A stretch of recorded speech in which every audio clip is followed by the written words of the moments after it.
সবাইকে জয় যিশু। প্রভু যীশু খ্রিস্টের শক্তিশালী নামে আমি আপনাদের প্রত্যেককে হৃদয় দিয়ে স্বাগত জানাচ্ছি আমার এই চ্যানেল জীবন্ত ঈশ্বরের মণ্ডলীতে। আশা করি আপনারা প্রত্যেকেই প্রভুর আশীর্বাদে সুস্থ সবল আছেন। তাই হোক, আমেন। আজ শনিবার, তাই আমি আবারও বলে রাখি যে কালকে অর্থাৎ রবিবারে আমি শুধুমাত্র তাদেরই জন্য প্রার্থনা করব যারা কমেন্টে তাদের নাম ও সমস্যাটা ভালো করে লিখে আমাকে জানাবেন। আশা করি এতদূর পরিষ্কার। আসুন আমরা প্রার্থনা করে আজকের অনুষ্ঠানটা শুরু করি। প্রভু, তোমায় ধন্যবাদ দিই, কেননা তুমি ধন্যবাদেরই ঈশ্বর। তোমার দয়াতে আমরা প্রত্যেকেই পরিপূর্ণ, কেননা তোমার মহাকরুণা আমাদের প্রত্যেকেরই উপরে আছে। প্রভু, বিশ্বাস করি যে এই মণ্ডলীর পালক স্বয়ং তুমি। তাই তো তুমি তোমার পবিত্র আত্মার দ্বারাই তোমার এই মণ্ডলীকে পরিচালনা করছো। তাই তোমায় ধন্যবাদ। প্রভু গো, তোমাকে জানার, তোমাকে বোঝার ক্ষমতা তুমি প্রত্যেককে দান করো, কেননা তুমি ভিন্ন আমরা কিছুই করতে পারবো না। তাই প্রভু গো, তুমি আমাদের প্রত্যেককে সাহায্য করো। এই প্রার্থনা আমি খ্রিস্ট যিশুর নামে চাইলাম, আমেন। আজকের বিষয় পরিত্রাণ। আমি আবারও বলছি, আজকের বিষয় পরিত্রাণ। আজকের বিষয়টা খুবই গুরুত্বপূর্ণ, তাই আমরা একটু মনোযোগ দিই। আমরা দেখি যোহন 3:16। কারণ ঈশ্বর জগৎকে এমন প্রেম করিলেন যে আপনার একজাত পুত্রকে দান করিলেন, যেন যে কেহ তাহাতে বিশ্বাস করে সে বিনষ্ট না হয়, কিন্তু অনন্ত জীবন পায়। দেখুন, এখানে একটা বিষয়ের উপরে একটু মনোযোগ দিন। ঈশ্বর জগৎকে প্রেম করলেন, কিন্তু কিভাবে? হ্যাঁ, ঈশ্বর জগৎকে প্রেম করলেন, কিন্তু কিভাবে? মুখের ভাষণে নাকি কাজের দ্বারা? উত্তর একটাই, কাজের দ্বারা। তাই তো তিনি তার পুত্রকে দান করলেন, তাই না? কিন্তু আমাদের ঈশ্বরের প্রতি প্রেম কেমন? কাজের দ্বারা নয়, কিন্তু শুধুমাত্র মুখের ভাষণের দ্বারা।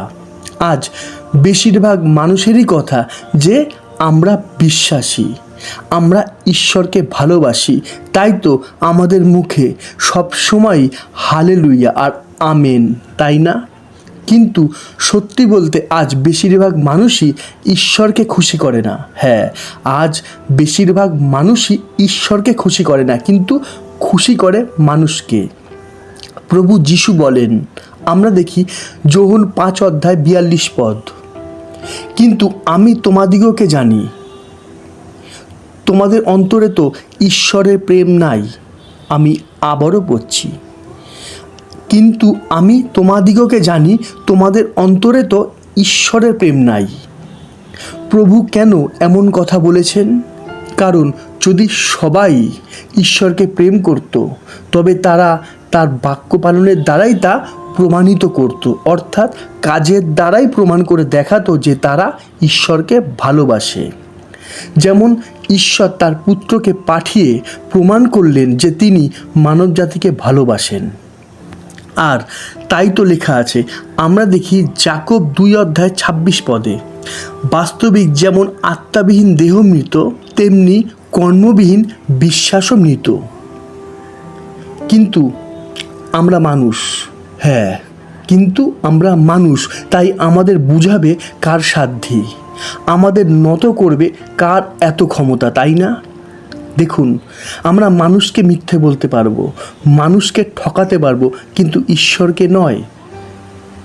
লেখা আছে, আমরা দেখি যোহন 2:24-25। কিন্তু যিশু আপনি তাহাদের উপরে আপনার সম্বন্ধে বিশ্বাস করিলেন না, কারণ তিনি সকলকে জানিতেন, এবং কেহ যে মনুষ্যের বিষয়ে সাক্ষ্য দেয় ইহাতে তাহার প্রয়োজন ছিল না, কেননা মনুষ্যের অন্তরে কি আছে তাহা তিনি আপনি জানিতেন। কি কেমন লাগছে? যদি ঈশ্বরের বাক্যে আপনার চোখ খুলে যায়, তবে আপনি ঈশ্বরকে একটা ধন্যবাদ দিন, কেননা আমাদের ঈশ্বর তো ধন্যবাদেরই ঈশ্বর, তাই না? তাই আমরা যদি ঈশ্বরকে বিশ্বাস করি, তাহলে প্রথমেই আমাদের বুঝতে হবে যে ঈশ্বর সমস্তই জানেন, তার কাছে কিছুই গুপ্ত নেই। আর তাই তো লেখা আছে যে সবাই কিন্তু ঈশ্বরের সন্তান নয়। আমরা দেখি যোহন 1:12 কিন্তু যত লোক তাহাকে গ্রহণ করিল সেই সকলকে, যাহারা তাহার নামে বিশ্বাস করে, তাহাদিগকে তিনি ঈশ্বরের সন্তান হইবার ক্ষমতা দিলেন। আশা করি এতদূর পরিষ্কার। দেখুন, আজকের বিষয় পরিত্রাণ, অর্থাৎ আজকের শিক্ষার দ্বারা আমি বোঝাতে চাইছি যে কে বা কারা পরিত্রাণ পাবে। দেখুন, ভালো করে বুঝবেন, প্রার্থনায় গিয়ে সবাই তো মুখে বলে থাকে যে প্রভু আমরা তোমায় ভালোবাসি, কিন্তু মুখে বলা এক আর কাজে করা হয় এক। হ্যাঁ, কিন্তু মুখে বলা হয় এক আর কাজে করা হয় এক, তাই না? এই বিষয়ে প্রভু যীশু কি বলছেন আমরা দেখি যোহন 12:48। যে আমাকে অগ্রাহ্য করে এবং আমার কথা গ্রহণ না করে তাহার বিচারকর্তা আছে। আমি যে বাক্য বলিয়াছি তাহাই শেষ দিনে তাহার বিচার করিবে। অর্থাৎ ঈশ্বরকে ভালোবাসার অর্থই হলো তার বাক্য পালন করা, আর ঈশ্বরকে অগ্রাহ্য করার অর্থই হলো তার বাক্যকে অগ্রাহ্য করা, তাই না? আমরা দেখি যোহন 13:20। সত্য সত্য আমি তোমাদিগকে বলিতেছি, আমি যে কোনো ব্যক্তিকে পাঠাই তাহাকে যে গ্রহণ করে সে আমাকেই গ্রহণ করে, এবং আমাকে যে গ্রহণ করে সে তাহাকে গ্রহণ করে যিনি আমাকে পাঠাইয়াছেন। কি লেখা আছে? যে কেউ প্রভুকে গ্রহণ করে, অর্থাৎ যে কেউ প্রভুর শিক্ষাতে চলে, একমাত্র সেই ঈশ্বরকে গ্রহণ করেছে, তাই না? দেখুন, প্রথমেই আমাদের বুঝতে হবে যে ঈশ্বর তার বাক্যের দ্বারা আমাদের শাসন করেন কেন। হ্যাঁ, ঈশ্বর তার বাক্যের দ্বারা আমাদের শাসন করেন কেন?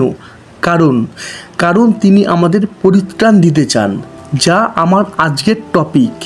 একটু ভেবে দেখুন, আমরাও পরিত্রাণ চাই, কিন্তু আমরা ঈশ্বরের শাসনকে অগ্রাহ্য করি, তাই না? অর্থাৎ ঈশ্বরের বাক্যকে আমরা অগ্রাহ্য করি।